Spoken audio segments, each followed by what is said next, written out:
Ladies, wow, it's exciting to be back, and also at a time that has been hugely complex of Black Lives Matter. And so many layers. So here we are, we three queens. I'm Musonda. I'm Atieng. And I'm Micheline. And today we're going to talk about a very interesting topic. The three of us are polyglots. We're kind of multicultural. We've lived in different parts of the world, different job experiences, different life experiences. Have you ladies ever found yourself at the table or in a role as the token Black woman? Drop the mic. Tell the world. Goodness. I want to hear your experiences. I have to collect my thoughts. Atieng, do you mind going first? I don't mind. Oh, Yes. As a matter of fact, I have found myself being the token Black once upon a time. Not just the token Black person, but the token Black woman. Yep. The token Black woman from Africa. God. You know the one where every single photo op, where's that chin? Where's that chin? Because your black face just needs to be right up in there, you know, so that we can say we're diverse. You know what I mean? Yeah. And it's so unfortunate because I think that's what drives people, or that's what drives organizations or teams, is they want to be able to say they're diverse, and so they need that token Black, and I was it. Oh my basically. goodness. Wow. How did that make you feel, though? What rubs me the wrong way about it is that it's all very well to bring in somebody because they merit it and they have the skills. Absolutely. But when you're doing the tokenism thing, it means that you're not being true to the whole concept of diversity and inclusion. Right. You're doing it to tick the box, which is so unfortunate. And then, you know, of course, as a token Black woman, you know, once I realized that actually I'm the token Black woman, it just doesn't feel as nice It doesn't to actually be feel in like that you're being milieu. played or something. Exactly, Yeah. exactly. And you know, one of the things that really bothers me about the whole concept is that, you know, when you go in there as a token Black woman, it means somebody somewhere wants to tick the box. Right. But it also means that there's almost an expectation because their intentions are not necessarily that pure. You're expected to adapt. You're expected to be the one who integrates. And there's no appreciation of the fact that you're bringing yourself. You didn't come as nothing. You're bringing something as well. And actually, when you think about diversity and inclusion, it really is about celebrating your differences. And Exactly. the space should allow you to bring of yourself as much as the others are bringing of themselves. And integration actually is a two-way street. That's a really interesting point to talk about integration, because I was speaking with some of my girlfriends, especially my African American girlfriends, who said, actually, we shouldn't really be integrated. We should be understanding that we're, you know, different and yet equal, something of the sort. I need to remember the framing, but it was something in those lines. Micheline, Yes. your experience. No, I love those lines. I'll quickly just add to that. I think, especially in an American context, I know at least some of my African American friends have said, you know, years and years of, you know, straightening the hair. You know, a friend of mine who, you know, joined Wall Street recently said, you know, she was told something about, you know, oh, you know, she's so loud. You know, and that was a microaggression that was almost linked to, you know, she's the only Black woman, you know, in that team. And so these things are said, but they always have that horrible undertone, you know. And so beginning to think, okay, so I'm going to straighten my hair, and then, okay, they've said I'm loud, so I'm going to, you know, Tone it down. and like all these little things, Right. seemingly little, but really they're not. Yeah. That, you know, say Black people in this instance have done to fit a construct that was, you know, just made for white people. I think, you know, again, so that was just to add to what you said there. You know, token Black woman, I was just sorting through the archives. Do you know? Because often, especially in say in a multinational or in, you know, Europe, in the US, you know, so first we are minorities, you know, and then, yes, the only Black person on the team or whatever. So I'll have to dig one up. One that was most recent was being invited to sit on a panel, and I looked at the rest of the panel, and they were all you know, white men, and we were talking about something related to a global construct. And I just wrote back to say, I think the panel should be more diverse. And I was even just thinking women Of course, I was thinking I'd love some more Africans, even Latin Americans, Asians. Person wrote back instantly to say we couldn't find any. Wow. Oh, that is... And I said, yeah, oh, that's a pity. Here are 8 names. You can I'm get in touch with them. terribly busy because it was a secretariat. You're supposed to help organize this. Right. I'm terribly busy, but I can help to find them if you're having trouble. Right. 2 days later, That's a I good said, one. did you talk to them? Oh, no, we weren't able to get a response. I DM'd these people, their friends, their acquaintances. I'm like, have you heard from such and such a group? No. Oh, wow. That's why So I the often absence say of that people, truth-telling. first of all, the absence of truth telling, just lying, quite frankly, but also this idea, whenever you hear it, it's hard to find talent, it's hard to find black people, it's hard. Just interrogate that, and if people are really telling the truth, because sure, maybe in Europe and the US we're not so many, what are people doing to go above and beyond to source them?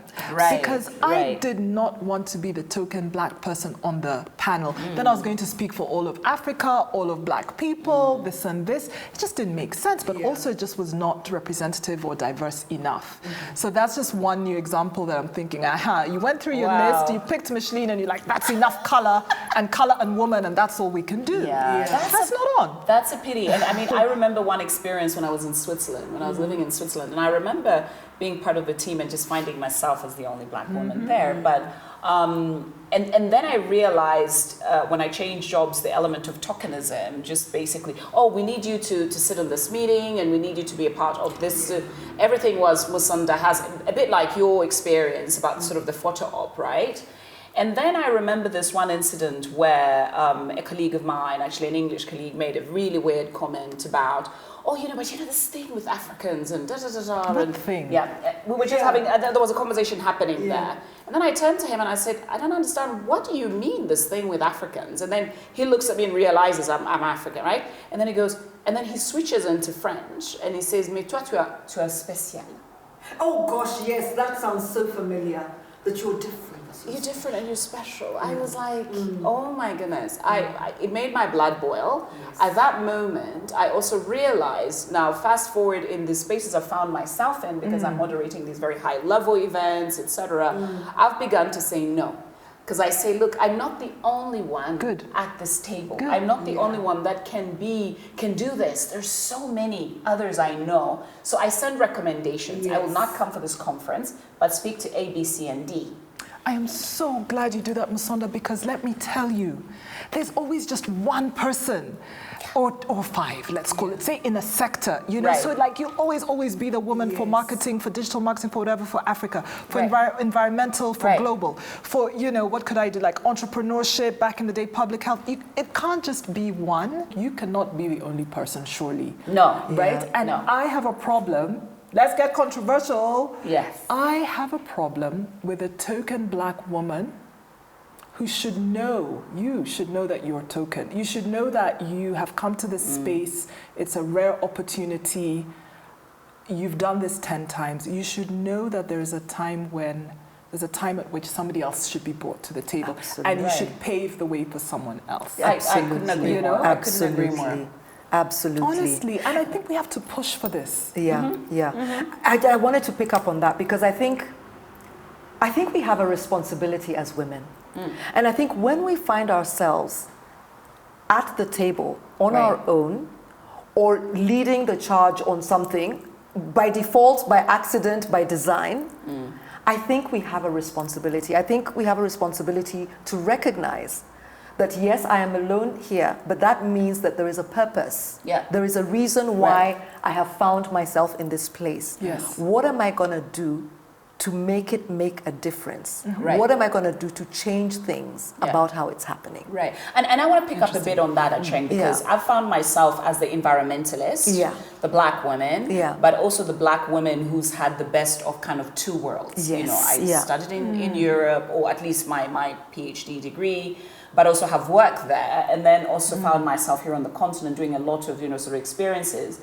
But then at the same time, when you find yourself on the table and everybody thinks, oh my God, you're just the authority. No, that's where I draw the line. And I find these moments of reflection and silence to reflect. Surely there should be other women like me. Exactly. And better. And which is also part of the reason I set up, you both know about the Network of African Women Environmentalists. Yeah. Because I was exhausted like you. Every time there was that speaking engagement, almost Sunday we cannot find a speaker from East Africa, from West Africa, from the islands, from Cape Verde, Sao Tome. I said, I will get you that person. Yeah. That's fantastic. Yeah. That's exactly right. And you know what? Yeah. It made me think about something. This idea of being the best of both worlds, in a sense, also means we're packaged nicely for the West. Yeah. Right? Yeah. You know, something I've been thinking about as I think about diversity now is fine, but that's now one side of the story in Africa. So if I can find somebody else who actually can tell a story that maybe is, I don't know, if I'm urban, Pan-African, at least that's how I see myself, who is rural, you know, Uganda or Kenya or, you know, Mali or wherever, because that person may not speak in a certain accent that somebody wants or whatever, but that person probably knows authentically, right, a particular issue. And so I go even further. I'm like, to redefine the token so that the token stops being a certain package that we're now quite used to, that we're lucky in, you know, to have benefited from. You know? But again, it takes just having that presence of mind and having great network that you can tap into. Networks. And you're right, and I love that. And you both have great networks. And you've both been bringing, you know, different, you know, women, especially younger women along. And I'm so excited. And I know this is all we have time for. But you know I'm about to explain, right? Finished yet. Because this is a very important subject matter. Absolutely. And we've been mulling about this, you know, for a while now, since we're now back. 1 more minute, of course I will. Okay. Of course I will. I just wanted to say to the world out there, we really want to hear your experiences and want to talk about it, because I think this is a subject that we're going to peel the onion. We're just beginning to peel the onion. Wonderful. But more experiences, just share. So I wanted to talk about Afro Pride. Because I think in the last few years and up to the present, there's been this whole wave of Afro Pride. I've seen it with young people in most countries I've been to, whether it's a Niger or a Nigeria or a Chad or a, which other countries was I handling? You know, any Burkina Faso, whatever. You go, you walk the streets and you see these young people so proud of who they are, their culture. Yes, there's a kind of Afrofusion going on, where there's a blend of African and Western genres and this and music and art and the Afropolitans. Exactly, that whole creative economy, for example. And I wanted to talk about that because even as we think about this whole aspect of the token, I think we have to take a step back and say, you know what? While we wait for the West to revisit how they've packaged this token African or token black woman or black man for the sake of their organizations, I think we need to take charge of our own destinies in this continent. I mean, we can create industry, we can create jobs, we can inspire, we can empower ourselves. Especially more now than ever. And are we being deliberate about doing that? Am I being deliberate in saying that young African kid who sent me an Instagram, a DM on Instagram the other day because she wanted some advice because she had an interview. I can help her change her destiny just by taking a minute and leaving her a voice note on Instagram with advice. And I've done that many times. Oh, fantastic. Because we can make the change. You know, let's take charge of our destiny. You have taken it. This is why I was like, hold on, because I had a thought, and it's amazing. Because what Acheng has done is she's taken us back to, now why is it that the concept of tokenism exists? It's because the order was such that it is made in the West. It is of the West. And so like, we just have a little door, little seat perhaps if we're lucky. But once we create those systems here, those structures, those companies and so on, I'm sitting here, I'm like, my crew is really like maybe mostly East African, whatever, but let me call my West African sisters Nigeria, let me call my girl this and this, and hook up, in a sense, a continental Afro Pride filled, Community. then Yes. there's no token, anything. And we should be mindful also of all the other tokenism that might be happening. Yeah. Youth that are just, because you're a youth, come and talk about agriculture, and then there's just that one Exactly, right now. exactly. And perhaps even sexual orientation, Yeah. perhaps you get like a particular kind of, say, gay man to represent Right. this idea of, Right. sexual orientation, and there's so many other types, right? Yeah. Exactly. Yeah. Anyway, I know that we don't have a lot of time, but I do think that we purposefully wore. Tell me about this. Made in Kenya. We did. Made in Kenya. Yeah, we thought it'd be so nice, right? Yes, and I'm wearing Peggy Onyango. I love her She's work, awesome. bead Oh my God, work. she's great. Jem Turi made me this bracelet 14 years ago, which I wear. This is like my signature bracelet. Irene, incredible that's jewels. Irene, of course, the pearls. Yes, in the Africa. signature pearls. I mean, Wow, you really like Afro blinged blang. Amazing. Afro bling bling. I've got to say, if I could just go, Yes. to say that this jacket, let me tell you, Jamie is his name. His brand is Sevaria, Sevaria, Sevaria on IG and beyond, I'm sure. Fancy, I mean, he just fancy. does such, he even put a little M there for me, for Micheline. He does such great jackets, but he also has amazing fashion. I was walking up and down the streets of New York with another top that he made, and honestly, I was telling him the other day that I just needed a whole, like a trunk, a gunia of his stuff to sell. I nearly took my top off to just give to the, admirers. So yeah, made in Kenya, so Sevaria. And you? this is made in Kenya. I picked it up. Actually, I walked into a shop. Nice. And it was hanging there, and it looked so beautiful. I loved just the design and Yes. the play on colors, which are very earthy. Love and it. it's the label on it says two NU. So I don't know if it's nice. 2NU or Okay. 2 new. Okay. I guess it's 2 new. But Love it. super comfortable, great fabric, It feels just wonderful on the feels- it looks skin, great. gorgeous long skirt. So I just love this. So whoever they are, keep doing what you're doing because these are really fabulous. So nice, and just somehow randomly linked to this idea of Afro pride. Yes, absolutely. yes. So proud to be African. And we're just the we three queens of Africa, and that's all we've had time for, unfortunately. But we want to hear from you. We want to hear about your experiences, the spaces you've occupied or not occupied, all of it. Just share it with us, and don't forget to subscribe. Ta-da! Bye.